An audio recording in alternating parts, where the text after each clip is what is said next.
ইলিশ মাছের কাটা ভালো, চিংড়ি মাছের টক, 7 টাকাতে কিনবে লোকে, কিনবে গবা গম, কিনবে গবা গম, কিনবে গবা গম। ও তোর কচি পোনা,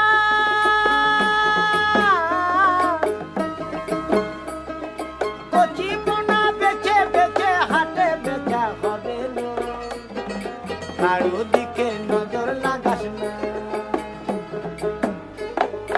কারো দিকে নজর লাগাস না। ও 30 টাকা কেজি মাছ বাবু ভেয়ে খাবে না, জল দিয়ে বেশি করিস না, 8টা বাজে দেরি করিস না,